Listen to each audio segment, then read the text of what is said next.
नमस्कार बच्चों, कैसे हैं हम लोग। देखिए, अगला टॉपिक है आपका वायु दाब यानी कि एटमॉस्फेयर प्रेशर। दाब दाब माने होता है प्रेशर, और वायु के दाब द्वारा जो प्रेशर लगता है उसे बोलते हैं एटमॉस्फेयर प्रेशर।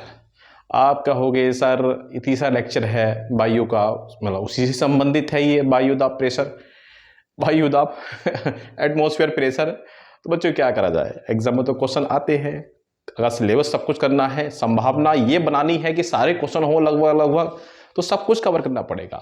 और मैं पूरे एनसीईआरटी के अकॉर्डिंग पढ़ा रहा हूँ, पूरी एनसीईआरटी की। हालांकि इसी टॉपिक को यदि मैं ज्योग्राफी पढ़ाता तो यहाँ बहुत डीपली पढ़ाता मैं, लेकिन हमें तो एनसीईआरटी के अकॉर्डिंग पकड़ना है जो यूपी टेट में सुपर टेट में आते हैं, ठीक है, वो वही कवर कर रहे हैं। अब बात सुनिए, पहली बात तो देखिए ऐसा है, मान लिया मैं किसी बाल्टी पे खड़ा हो जाऊं, किसी बाल्टी पे खड़ा हो गया, तो बाल्टी पर भार क्यों है बच्चों? बाल्टी पे भार तो होगा, कोई ना कोई तो वेट तो होगा। तो इसलिए है क्योंकि मेरा वजन उस पे है, मेरा वजन बाल्टी पे है, इसलिए बाल्टी पे प्रेशर लग रहा है। मेरे जैसे एक व्यक्ति को और बाल्टी पे खड़ा कर दिया जाए तो भार ज्यादा हो गया। क्यों? क्योंकि अब दो व्यक्ति हो गए मेरे जैसे, मेरे जैसे क्या दूसरा ही हो सकता है कोई, ठीक है। तीन लोग बाल्टी पे, समझे, किसी बाल्टी पे आपने खड़े कर दिए तो प्रेशर ज्यादा हो जाएगा, तीन लोगों को भार है। अब मुझे एक बात बताइए बच्चों, हमारे वायुमंडल में क्या है? पूरे वायुमंडल में क्या है? ऑक्सीजन है, नाइट्रोजन है, सल्फर है, ठीक है, और भी गैसें हैं, जल वाष्प है, कार्बन डाइऑक्साइड है, कार्बन मोनोऑक्साइड है, ठीक है। अभी परेशान मत होना, ये सब चीजें आती रहेंगी, कहां कहां कुछ तो आ गई हैं, कुछ और आती रहेंगी। कार्बन डाइऑक्साइड का फार्मूला क्या है? CO2 है, कार्बन मोनोऑक्साइड का CO है, नाइट्रोजन का N2 है, ऑक्सीजन का O2 है। ये सारी गैसें बच्चों कहां पर हैं? सब वायु में तो है। अरे बोलो हाँ है, नहीं है वायु में? अब इन वायु में है, तो इनके द्वारा, इन सब वायु के द्वारा पृथ्वी पर एक प्रेशर बनता है इनके द्वारा। यानी कि जैसे कि मैं हूं, ये मेरे जैसे तीन चार लोग बाल्टी पे खड़े हैं, तो बाल्टी समझ लीजिए पृथ्वी, और उसके ऊपर जो खड़े हैं मेरे तीन चार जैसे, वो है वायु। वायु के अंदर तो बहुत सारी चीजें होती हैं।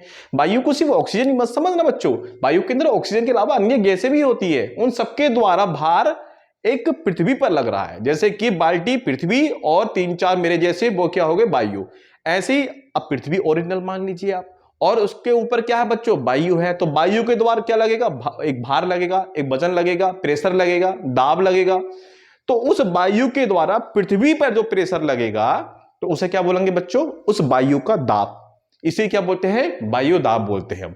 इंग्लिश में क्या बोलते हैं? इंग्लिश में बच्चों क्या बोलते हैं इसको?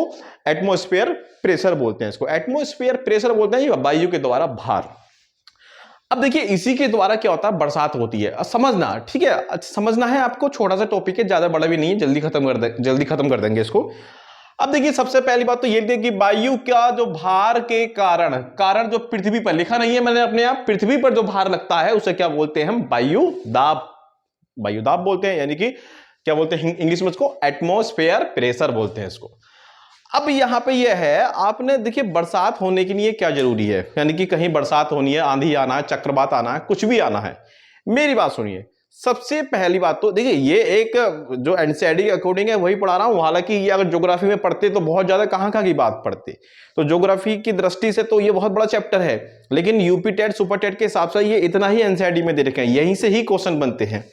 अब देखिए, पहली बात तो यह है कि भाई बारिश कैसे होती है। तो ये बारिश होने के लिए सबसे पहले तो किसी जगह का तापमान अधिक होना चाहिए। क्या होना चाहिए? तापमान, यानी कि टेम्परेचर। टेम्परेचर को करते हैं किस चीज से प्रदर्शित? T से करते हैं।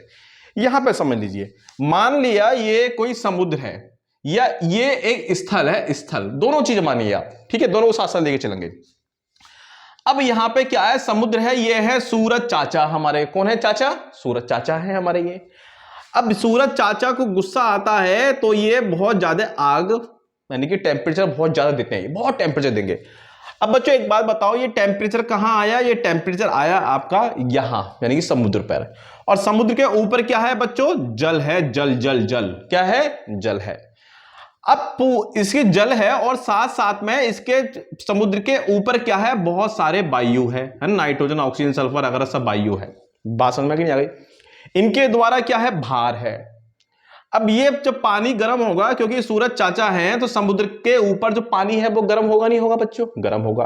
अब गर्म होकर यानी कि क्या बनेगा? भाप बनेगा। और भाप को क्या बोलते हैं बच्चों? बाष्प दाब बोलते हैं, वेपर बोलते हैं। अभी बाष्प बोलिए, बाष्प यानी कि वेपर, जल बाष्प, क्योंकि जल गर्म हो गया तो क्या बन गई? जल की बाष्प बन गई, यानी कि जल बाष्प बन गई। अब कोई चीज गर्म होने के बाद, जल गर्म होने के बाद आप भी गर्म करते हो, बर्तन में आप पानी गर्म करते हो, तो भाप कहां जाती है? नीचे या ऊपर? ऊपर जाएगी। ठीक है साहब। अब ये ऊपर जा रही है भाप। भाप बच्चों कहां जा रही है? ये ऊपर भाप जा रही है। अब जब ये भाप ऊपर जाएगी बच्चों, समझना अच्छी तरीके से, तो ये गैस के जो कण होते हैं ये भी ऊपर जाते हैं। तो यानी कि किसी क्षेत्र पर जल बाष्प जो है अपने साथ वायु के कण भी कहां ले जाती है? ऊपर ले जाती है, किसी क्षेत्र पर। समझना यहां पे, इसको मैं जूम कर रहा हूं, यानी कि यहां पर जितने वायु के कण थे वो कहां चले गए? जो जल बाष्प थी यानी कि वेपर जो था वो कहां ले गई बच्चों? ऊपर ले गई। अब तो यहां वायु के कण है ही नहीं। अब जब यहां वायु के कंडीशन देख लीजिए, कब? जब टेम्परेचर क्या है? अधिक है, तापमान अधिक है, तभी जलवाष्प बनेगी। ध्यान रखना, टी माने तापमान यानी कि टेम्परेचर। यानी कि इस गोले क्षेत्र में क्या है? वायु के कण तो जलवाष्प के साथ ऊपर चले गए, है ना। अब इस गोले कण को मैंने जूम करके दिखा रहा हूं मैं आपको। क्या जूम? अब होता क्या है, यहां पर कोई भी वायु का कण अब नहीं है या कम है। अब ये बताइए, इस जगह पर, यहां पर जब वायु ही नहीं है तो वायु का दाब यानी कि वायु के द्वारा प्रेशर कम होगा अधिक होगा? अरे कम होगा बच्चों। क्यों? कि जब वायु को दाब है ही नहीं, जब वायु है ही नहीं, वायु तो चली गई जल वाष्प के साथ ऊपर उड़ के। जब यहां वायु ही नहीं है यहां पे, तो वायु के द्वारा दाब भी क्या होगा बच्चों? कम होगा। ओके, चलो साहब।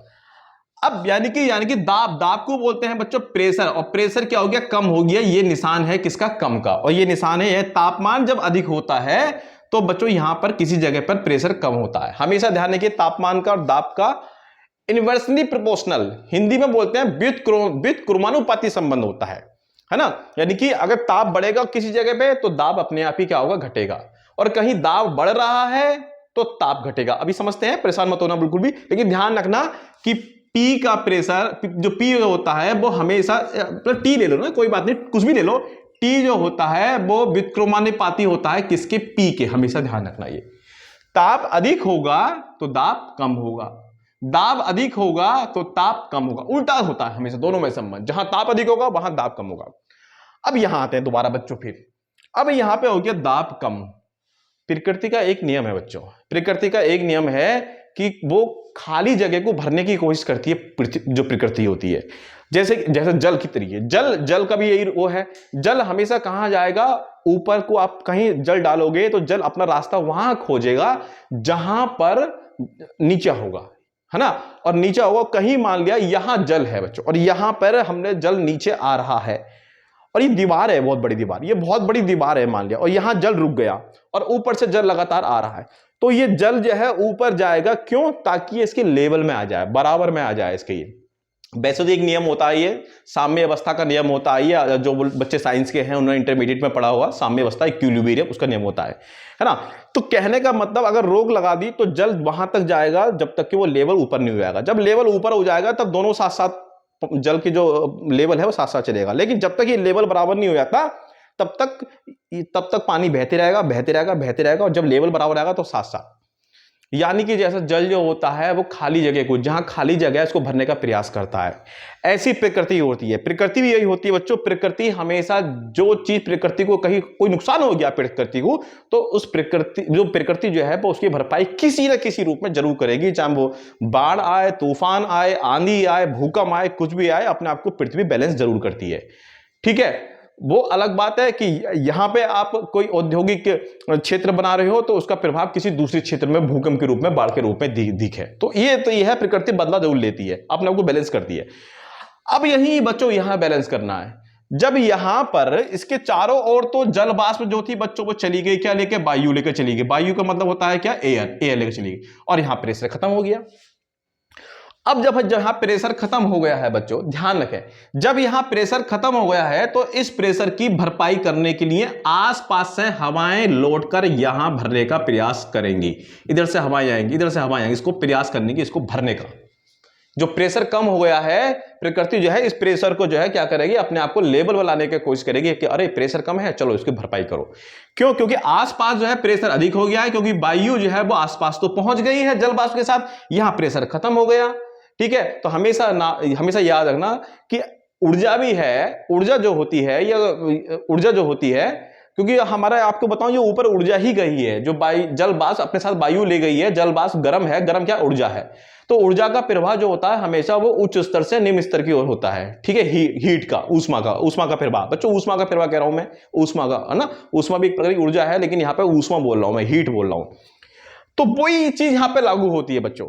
तो इस प्रेशर को भरने के लिए आसपास से हवाएं आएंगी, यदि वो हवाएं किसी स्थल से आ रही हैं, स्थल से आ रही हैं, स्थल माने जमीन से आ रही है, तो यहां पे बन जाएगा क्या, चक्रवात भी बन सकता है, या यहां पे क्या होगा, तेज आंधी चल सकती है। चक्रवात में छोटा वाला चक्रवात, समुद्र वाला चक्रवात नहीं, पृथ्वी में चक्रवात गोल गोल आपने घूम के देखे खेतों में बच्चों, खेतों में, ठीक है, गोल गोल जो घुंघरू बोलते थे हम। या फिर यहां पे क्या चलेंगे, यहां पे आंधियां चलेंगी, क्या चलेंगी, आंधी, यदि स्थल पे है। लेकिन बच्चों हम बात तो समुद्र की कर रहे हैं। अब यहां पे समुद्र की बात कर रहे हैं, तो समुद्र में तो आसपास में जल होता है, जल की वाष्प होती है, और जल की वाष्प में क्या होता है, जल होता है। तो जल की वाष्प यहां पे क्या है, आएंगी, और यहां पे आने के बाद जल की वाष्प आती है, जैसे लो प्रेशर में आती है, तो वो क्या करती है, बारिश करती है, बारिश। समझे? ये घटना बच्चों स्थल पे भी होती है। स्थल पे भी यदि कहीं प्रेशर कम हो गया है, तो जैसे कि मुंबई है, मुंबई के किनारे आपने देखा होगा कि पूरे साल भर बारिश होती है। क्यों बारिश होती है? क्योंकि स्थल पे क्या होता है, तापमान अधिक हो जाता है स्थल पे, क्योंकि तापमान जो होता है कहां, स्थल पे अधिक हो जाता है किनारे पर, और किनारे पर तापमान अधिक हो गया, तापमान तो ऊपर चला गया, तापमान के कारण से क्या होगा, जो आसपास के क्षेत्र क्या, जो प्रेशर कम हो जाएगा। मैंने बताया कि ताप का और दाब का उल्टा संबंध होता है। तो तापमान कम होने की वजह से क्या होता है, जो तट होते हैं, तटीय क्षेत्र, उनका प्रेशर क्या कम हो जाता है। अब प्रेशर कम होने के लिए क्या है बच्चों, उसको भरना, तो उसकी भरपाई जरूरी है, और भरपाई के लिए क्या आएंगी, समुद्र से लहरें आती हैं, और समुद्र से जब लहरें आएंगी तो अपने साथ क्या लेके आएंगी, जल वाष्प लेके आएंगी, और वही जल वाष्प ठंडी होकर क्या कर देगी, किनारों पर बारिश कर देगी।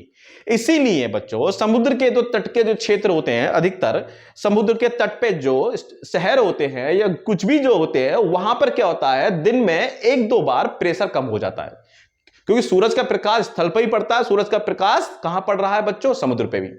तो इस वजह से क्या होता है, तापमान अधिक होने की वजह से स्थल पे जो है, किनारे जो है वो दाब क्या हो जाता है, कम हो जाता है। उस दाब को भरपाई के लिए आसपास से हवाएं आती हैं, हवाएं आती हैं, विंड आती हैं। ध्यान रखें, विंड को बोलते हैं पवन बोलते हैं, यानी कि पवन आती हैं, और वो पवन क्या कर देती है, किनारे पर क्या कर देती है, वो बारिश कर देती है। तो यहां पर मेरा इतना समझाना का मतलब क्या है, ये घटना स्थल पे भी होती है। देखिए मौसम विभाग हमेशा मौसम विभाग यही देखता है कि प्रेशर कम है या अधिक है। इसलिए कभी भी मौसम की जानकारी देता है तो वो कहता भी, आपने देखा होगा कि बताइए कि भाई पश्चिमी तट पर या पूर्वी तट पर जो है लो प्रेशर हो रहा है, इसलिए अगले 24 घंटे में यहां बारिश होने की संभावना है। लो प्रेशर और हाई टेम्परेचर बहुत जरूरी कंडीशन है। तापमान अधिक होगा तो वहां का दाब कम हो जाएगा, तो आसपास की हवाएं आएंगी। यदि हवाएं जल वाष्प लेके आ रही है तो बारिश होगी, और यदि हवाएं जल वाष्प नहीं, शुष्क हवाएं लेके आ रही हैं, शुष्क पवनें चल रही हैं, तो वहां पर क्या, आंधी चलेंगी यहां पे। ठीक है, अब वही चीज मैंने यहां लिखी बच्चों, अगर तापमान अधिक है तो गर्म हवा कहां उठेगी, ऊपर उठेगी। ठीक है, स्थल की हो या कहीं की बात हो या समुद्र की बात हो, यदि तापमान अधिक है तो गर्म हवाएं ऊपर उठाएंगी। जब गर्म हवाएं ऊपर जाएंगी तो बच्चों दाब यानी क्या हो जाएगा, निम्न दाब हो जाएगा। दाब क्या हो जाएगा बच्चों, निम्न दाब हो जाएगा। बात समझ आई नहीं आई, इसको मैं इधर देता हूं। और जब निम्न दाब हो जाएगा तो क्या बनते हैं बच्चों, बादल बनते हैं। क्यों? क्योंकि आसपास से क्या आते हैं, जल वाष्प आती है, बादल का रूप लेते हैं। यही बादल जल वाष्प होते हैं, ध्यान है, बादल बनते हैं जल वाले। और जब बादल बनेंगे तो क्या होगी बच्चों, आपकी वर्षा होगी। बात समझ में नहीं आ गई? ठीक है, तो कहने का मतलब यह है कि वर्षा होने के लिए क्या जरूरी कंडीशन है। एग्जाम में यह क्वेश्चन आया है, तापमान अधिक और दाब क्या होना चाहिए, कम होना चाहिए। टेम्परेचर हाई और प्रेशर लो होना चाहिए। क्या होने के लिए, बरसात होने के लिए। प्रेशर लो होगा तो इसको भरने के लिए क्या आएंगी, हवाएं आएंगी। हवाएं जल वाष्प लेकर आ रही हैं, जल की वाष्प लेकर आ रही है, तो क्या होगा बच्चों, वो बरसात होगी। और जल वाष्प नहीं ले आ रही है तो क्या आएगी, वहां पे आंधी आएगी। ठीक है, अब उल्टा, जब टेम्परेचर कम है कहीं का, जैसे जाड़े होते हैं बच्चों, जाड़ों में टेम्परेचर कम होता है, जाड़ों में आपने देखा होगा बारिश कम पड़ती है। क्योंकि जब टेम्परेचर कम है, स्थल ले लो या समुद्र ले लो, कुछ भी ले लो, तो वहां के क्या जल वाष्प, जो टेम्परेचर कम है, ठंड पड़ रही है, तो क्या जल वाष्प ऊपर उठेगी? नहीं उठेगी ना, क्योंकि ठंड है, तापमान ही कम है। तो तापमान कम है तो जल वाष्प ऊपर नहीं उठेगी। तो ऊपर ही नहीं उठेगी तो वहां की हवाएं वही रहेंगी, हवाएं बल्कि वो नीचे आएंगी। हवाएं नीचे आएंगी तो दाब क्या होगा पृथ्वी पर, ये समुद्र पर क्या होगा बच्चों? ज्यादा होगा। और जब दाब अधिक होगा तो बारिश तो होगी नहीं। कंडीशन ही यही है, तापमान अधिक तो दाब कम। और जब जाड़ों में बच्चों तापमान ही कम है तो ठंडी हवा कहां आएगी? नीचे आएगी। समझे? ठंडी हवा कहां आएगी? वो नीचे बैठ जाएगी और धीरे धीरे नीचे बैठेगी। और दाब क्या हो जाएगा बच्चों? वहां प्रेशर क्या हो जाएगा? उच्च दाब क्षेत्र हो जाएगा। वो क्षेत्र क्या हो जाएगा? उच्च दाब हो जाएगा। उच्च दाब हो जाएगा तो बारिश होगी? नहीं होगी। आसमान क्या होगा बच्चों? साफ होगा, कोई बादल नहीं होंगे। आसमान में कोई बादल नहीं होंगे। बादल तो जब ही आएंगे जब प्रेशर क्या हो जाएगा? वहां का कम हो जाएगा। उस प्रेशर को भरने के लिए आसपास से हवाएं आएंगी जो बादल का रूप ले लेंगी। जल वाष्प जो आती हैं वो बादल का रूप लेती हैं। तो ध्यान रखें, दो कंडीशन, तापमान अधिक और दाब होगा अपने आप कम, तो क्या होगी बच्चों? वर्षा होगी। उल्टा, तापमान जो है अगर हो गया कम तो बच्चों प्रेशर हो जाएगा अधिक, प्रेशर हो जाएगा अधिक, गलती हो गई, प्रेशर हो जाएगा अधिक, तो आसमान क्या देखेगा? आसमान साफ दिखाई देगा। इतनी सी बात है। ये क्वेश्चन इस टर्म में आया, तापमान अधिक, ये अधिक, चार ऑप्शन ऐसे देता है घुमा के। एनसीईआरटी के अकॉर्डिंग पढ़ा रहा हूं बिल्कुल, मैं समझ लेना अच्छी तरीके से, यही तरीका है, सब कुछ कवर कराऊंगा मैं, समझे? और पूरा खत्म कराएंगे, ऐसी कोई बात नहीं है। ये हो सकता है कि क्लास एक दो दिन लेट हो जाए पर्यावरण की, कोई ना कोई रोज क्लास तो आएगी, आपको मिलेगी। वायु ऊपर जाने पर, जब वायु ऊपर जाती है तो वायु दाब घटेगा बढ़ेगा? वायु दाब ऊपर जा रही है तो आसपास का क्षेत्र क्या हो जाएगा? वायु ऊपर चली गई। जब वायु नहीं है तो वायु दाब घट जाएगा। अरे वही तो कहा है मैंने, प्रेशर कम हो जाएगा, वही कहा है मैंने। अब बच्चों समुद्र की सतह, ये क्वेश्चन आया है, समुद्र की सतह पर सबसे अधिक वायु दाब होता है, सबसे अधिक वायु दाब होता है समुद्र की सतह पर। उसका कारण यह है बच्चों समुद्र की सतह पर कि हमारा स्थल जो होता है ना, स्थल जल्दी गर्म हो जाता है, जबकि पानी देर में गर्म होता है। आपको पता ही होगा, पानी देर में गर्म होगा, भी सूरज आ जाए तो आपको देखो पानी आपको फिर ठंडा लगेगा, और जो कोई परत है इसकी, पृथ्वी की परत है, वो आपको क्या लगेगी? गर्म लगेगी। जब पानी देर में गर्म होगा, जब पानी देर में गर्म होता है, यानी कि पानी गर्म ही कम होता है, कम हो रहा है, जब पानी गर्म होगा, ऊपर ही नहीं उठ रहा, मान लिया ऊपर ही नहीं उठ रहा, तो वहां का दाब कम ही नहीं होगा। तो इसलिए समुद्र पे क्या होता है, समुद्र के ऊपरी क्षेत्र पे पानी ज्यादातर ऊपरी लेयर ही गर्म होती है, ठीक है? तो कहने का मतलब ये है, हालांकि ये इस कंडीशन है इसकी बहुत सारी ज्योग्राफी में, तो एग्जाम में आया है, ये बिहार टेट में आया, शायद ये कहीं आया है, इसलिए मैंने क्वेश्चन डाला है मैंने ये वाला, ठीक है? तो यहां पे क्या है, वायु, ये समुद्र की सतह पर सबसे, अगर पूछा पूरी पृथ्वी पर, यही पूछे या ये पूछ ले क्वेश्चन, पूरी पृथ्वी पर सबसे ज्यादा वायु दाब कहां होता है? समुद्र में ही होगा, क्योंकि समुद्र में क्या होता है? पानी देर में गर्म होता है, नहीं ठंडा होता है पानी, गर्म देर में होगा, यानी कि ठंडा है, तो ठंडा है तो क्या होगा? वायु के कण नीचे रहेंगे, वायु के कण नीचे रहेंगे, दाब क्या, उसके द्वारा लगने वाला दाब क्या होगा बच्चों? वो अधिक होगा। यही तो घटना है। तो समुद्र के ऊपर पूरी पृथ्वी की बात करी जाए तो सबसे अधिक वायु दाब कहां होता है? सबसे अधिक वायु दाब कहां होता है बच्चों? समुद्र में होता है आपका। ओके, आगे चलते हैं। वायु दाब की इकाई जो है, ये इकाई का मतलब बार नापते हैं। जैसे कि चावल किसमें नापते हैं हम? किलो में। दूध किसमें नापते हैं हम? लीटर में। तो ऐसी वायु दाब को जो नापते हैं, जो बाट जो है बच्चों, वो क्या है? बार बोलते हैं, बार, ठीक है? ये बार है, दारू पीने वाला बार नहीं है, समझे? ये अलग बार है, ये प्रेशर नापने वाला। तो वायु दाब एटमॉस्फेयर का प्रेशर जो नापते हैं वो नापते हैं बार में। एक बार में होता है 150 एन मीटर स्क्वायर होता है, ठीक है? तो 105 है, 105 एन मीटर स्क्वायर होता है। ये याद कर लेंगे, एग्जाम में क्या पता आ जाए, अभी तक तो आया नहीं था। हाँ, वैसे रेलवे में क्वेश्चन आया ये, लेकिन एक बार को नापते हैं किससे? वायु दाब को। अच्छा, वायु दाब को नापते तो बार से, एक बताइए बच्चों, किलो का बाट होता है, लेकिन किलो का बाट आप रखते कहां है? उपकरण कौन सा होता है जिसमें चावल नापते हैं? बाट तो एक मेजरमेंट का हो गया, लेकिन वो उपकरण कौन सा है? वो तो तराजू है ना, तराजू उपकरण है, तो तराजू एक मशीन है। तो ऐसे ही ये अलग ये बात है कि वायु दाब जो नापते हैं, जो इकाई मतलब इसे नापते हैं, वो बार है, लेकिन वो मशीन जो है, वो उपकरण जो है, वो है क्या? बैरोमीटर। दोनों में अंतर समझना, समझे? कभी पूछे वो कि बताइए कि वायु दाब किस चीज से नापा जाता है, तो बैरोमीटर होगा। ये तो इकाई है नापने की, ये बाट है और ये तराजू है। बात समझ में आ गई? ठीक है, कंफ्यूज मत हो जाना बिल्कुल भी। एग्जाम में कंफ्यूज हो जाते हैं बच्चे, यार हम तो बार पढ़ के आए तो बैरोमीटर आ गया, या दोनों ही पढ़ के आए हैं, यार हमने बार भी पढ़ा है और बैरोमीटर भी पढ़ा है, आंसर कौन सा होगा? तो ये तराजू है और ये क्या है? बाट है, इकाई है, ठीक है? जब वायु, अच्छा अब आगे पढ़ते हैं, देखो अब वही है बच्चों, देखो बच्चों, इस कमरे में हवा है, अभी वायु है, वायु क्या है? ये वायु है, इस कमरे में वायु है, ठीक है? लेकिन यही वायु जब चलने लगे, बहने लगे, समझे? तो आप गाना गाओगे, चलने लगी, ठंडी ठंडी पवने, है ना, हवाएं हैं उसमें, तो खैर गाने को छोड़ो यहाँ पे। यानी कि जब वायु प्रवाह होने लगे, एक स्थान से दूसरे स्थान पर चलने लगे वायु, तो इसी को बोलता है क्या, पवन, यानी कि विंड। तो कुछ नहीं है, वायु से ही पवन बनती है, लेकिन वायु का जो प्रवाह होता है, वायु को चलने को जो बोलते हैं वो क्या बोलते हैं, हम उसको पवन यानी कि विंड बोलते हैं। ठीक है, तो क्या चलती है, हवा नहीं चलती बच्चों, विंड चलती है। तो हवा का चलता हुआ रूप क्या होता है, पवन होता है। तो पवनें चलती हैं, हवा, पवनों के अंदर हवा होती है। ठीक है, पवनों के अंदर हवा होती है, लेकिन हवा क्या है, एक स्थिर रूप है आपका। लेकिन वही स्थिर रूप यानी कि जब मूवेबल हो जाए यानी कि चलने लगे, तो उसे क्या बोलते हैं, पवने बोलते हैं, इंग्लिश में बोलते हैं क्या, विंड बोलते हैं। और हवा चलेगी कब, हमेशा हवा कहां चलेगी, जहां कहीं लो प्रेशर हो जाएगा, तो उस लो प्रेशर को भरने के लिए कहीं हाई प्रेशर से, जहां प्रेशर ज्यादा है वहां से हवाएं आएंगी इसको भरने के लिए। तो हवाएं जब आएंगी तो चलेंगी तो क्या, पवन होगा। और पवन क्या होता है, चक्रवात में भी पवन बनते हैं, बारिश में भी पवनें चलती हैं। वो अलग बात है, कभी कभी आपको बारिश पड़ती है, पृथ्वी पे चलती हुई दिखाई नहीं देती, लेकिन आसमान में तो चलती है पवनें। ठीक है, तो यहां जब वायु उच्च दाब से निम्न दाब की ओर चलती है, तो उसे क्या बोलते हैं, हम पवन बोलते हैं। ठीक है, अब बच्चों याद करेंगे ये पवनों के प्रकार, ये बहुत सारी पवनें होती है, पवनों के प्रकार बता रहा हूं मैं कैसे, लेकिन आपके एनसीईआरटी में यही इंपॉर्टेंट है। वैसे तो बहुत सारी पवनें होती हैं, देखिए कुछ होती हैं स्थायी पवनें होती हैं। अब ये स्थायी पवनें क्या होती हैं, स्थायी पवनें जो होती हैं इसमें हालांकि ज्यादा वैसा समझाया जाता है, चित्र के माध्यम से समझाया जाता है, लेकिन एनसीईआरटी में इतना ही दे रखा, इतना समझने की जरूरत नहीं है। ठीक है, तो कहने का मतलब यह है कि आपको यदि एक फूल उगाना हो, मान लिया अपने बाग में एक फूल उगाना हो, तो उसके लिए पूरा चमन नहीं लगाया जाता, पूरी खेती नहीं करी जाती, एक फूल उगाना हो तो। ठीक है, या आपको एक फूल चाहिए तो उसके लिए जरूरी नहीं है कि भाई बहुत बड़ा बाग आप बनाएं तब एक फूल चाहिए। एक फूल चाहिए तो आप क्या है, मार्केट से भी ले आते हैं। तो वही है कि तक को समझाने के लिए बहुत है चीजें समझाने के लिए ज्योग्राफी में, लेकिन आपके एनसीईआरटी में इतना ही दे रखा है, इसलिए बता रहा हूं मैं। स्थायी पवन, कई पवन है यानी कि बहती हुई हवाएं जो होती हैं वो कई प्रकार की होती है, स्थायी पवन, मौसमी पवन, और एक होती है हमारी स्थानीय पवनें।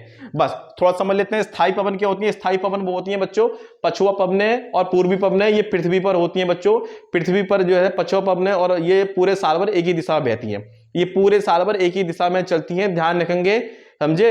तो अभी इतना ही समझेंगे यहाँ पे। इनको एक जो पूर्वी हवा है, जिसको आम भाषा में पुरवैया भी बोल देते हैं कभी कभी, पछुआ पवनें हैं जिसको हम क्या वेस्टर्लीज बोलते हैं, इसको इंग्लिश में ईस्टर्लीज बोलते हैं, इसको वेस्टर्लीज बोलते हैं, पछुआ पवनें। ये स्थायी पवन है, याद रखेंगे आप, ये पूरे साल भर एक ही दिशा में चलती हैं। मौसमी पवनें क्या होती हैं, जो ऋतु के अकॉर्डिंग चलती हैं। ऋतु का मतलब जो होता है, जो आपके समय के, जैसे कि वर्षा ऋतु के समय अलग पवनें चलती हैं, लू ना, और तुम्हारे की ग्रीष्म ऋतु में अलग पवनें चलती हैं। तो ऋतुओं के अनुसार जो होती हैं चलती हैं, उसे क्या बोलते हैं, मानसूनी पवनें बोलते हैं। पहली बात तो ये है, जो ऋतुओं के अनुसार चलती हैं या मानसूनी पवनें जो होती हैं वो क्या होती है बच्चों, मौसमी। जब मौसम चेंज होता है, क्यों चेंज होता है मौसम, और जो बारिश जो होती है, आपने देखो पवनें चलती हैं, आपने देखा होगा कि जब आपका क्या आता है, मौसम मानसून आता है, तो उस समय एक विशेष हवाएं चलती हैं, तो मानसूनी पवनें ऋतुओं के अनुसार जो पवनें चलती हैं, ऋतुओं जो जाड़ों में चलती है, गर्मियों में चलती है, उसे क्या बोलते हैं, मौसमी पवनें, मौसम के अकॉर्डिंग। एक होती है स्थायी पवनें, ये स्थायी पवनें सब जगह नहीं चलती हैं बच्चों, सब जगह नहीं चलती हैं, ये कहीं कहीं चलती है। जैसे उत्तर भारत में जब मई आती है बच्चों, मई के महीने में क्या होता है, लू चलती है हमारे वहां, तो ये स्थानीय है, ये उत्तर भारत में चलती है, दक्षिण भारत में नहीं चलती है। और ये गर्म हवाएं जो है जरूरी नहीं है पूरी दुनिया में चले, ये एक विशेष समय में कुछ समय के लिए ही चलती हैं, यानी कि एक विशेष स्थान पर ही विशेष टाइम पर चलती है, उसे जैसे लू है। ठीक है, ये चिनूक है बच्चों, ये चिनूक, ये भी एक हवा है, ये भी क्या है, हमारी स्थानीय पवन है। ये चलती है आपकी कहां पर, नॉर्थ अमेरिका में। कहां पर बच्चों, ये नॉर्थ चिनूक जो है आपकी चलेगी कहां, सॉरी बच्चों गलती हो गई, ये आपकी अमेरिका में, साउथ अमेरिका, सॉरी नॉर्थ, गलती से कह रहा हूं, नॉर्थ अमेरिका और कनाडा के बीच में चलती है ना, नॉर्थ अमेरिका कनाडा में जो हवा चलती है। आंसर वैसे आपको ज्यादातर इसका एग्जाम में नॉर्थ अमेरिका ही दिया है ऑप्शन में, वो आपको आंसर लगाना है। कनाडा में कुछ हिस्सा इसका बहता है, लेकिन आपको नॉर्थ अमेरिका ध्यान रखना। नॉर्थ अमेरिका का मतलब होता है उत्तरी अमेरिका। ठीक है, ज्यादा समझाने वाली बात नहीं है बच्चों, इसलिए बता रहा हूं इसके अंदर उत्तरी अमेरिका। अभी अमेरिका आपको पता ही होना चाहिए क्या होता है, एक होता है साउथ अमेरिका, एक होता है नॉर्थ अमेरिका। तो उसके लिए तो खैर अब देखेंगे, जहां समय मिलेगा वहां बताएंगे पूरी चीजें, इसमें क्या क्या होता है। तो चिनूक ऐसे होता है सिरक्को, ये सिरक्को कहां चलती है बच्चों, मैं आपको बताऊं कि अफ्रीका महाद्वीप के सबसे ऊपर एक सागर है, अफ्रीका महाद्वीप के ऊपर सागर है जिसे बोलते हैं भूमध्य सागर। ठीक है, ऐसा मानो ये अफ्रीका महाद्वीप है, ये अफ्रीका महाद्वीप है, इसके ऊपर एक सागर है भूमध्य सागर, इसके ऊपर शुरू होता है यूरोप महाद्वीप, इसके ऊपर यूरोप महाद्वीप। तो इस भूमध्य सागर पर, इस भूमध्य सागर और यूरोप के इस पूरे यूरोप के इस दक्षिण वाले स्थान में, इस पूरे यूरोप के दक्षिण वाले स्थान में और भूमध्य सागर पर जो हवाएं चलती है ना बच्चों, पवनें चलती है, पवनें, उसे बोलते हैं क्या, सिरक्को बोलते हैं। क्या बोलते हैं इसको, सिरक्को। तो सिरक्को कहां चलती है, भूमध्य सागर पर। भूमध्य सागर के इधर कौन सा है, ये अफ्रीका महाद्वीप है, ऊपर कौन सा है, यूरोप महाद्वीप है। तो ये भूमध्य सागर में चलने वाली पवनों को क्या बोलते हैं, सिरक्को। और इसका कुछ हिस्सा जो है वो यूरोप के दक्षिण वाले भाग में भी बहता है। ये थोड़ा सा दिमाग में रखना कि पहली बात तो एग्जाम में ये नहीं पूछा जाएगा, एग्जाम में हो भी सकता है पूछ ले बच्चों, लेकिन एग्जाम में ये पूछा जाएगा निम्नलिखित में से बताइए कौन सी स्थानीय पवनें हैं, निम्नलिखित में कौन सी मौसमी पवनें हैं, निम्नलिखित में से कौन सी स्थायी पवनें हैं, है ना, स्थायी पवनें। तो इतना याद करेंगे। आज कम पढ़ाया है हमने, ठीक है, क्योंकि ये टॉपिक रह गया था। कल देखते हैं, कल पढ़ाएंगे हम दूसरा टॉपिक, ठीक है। मेहनत करिए और बस यही, नमस्कार।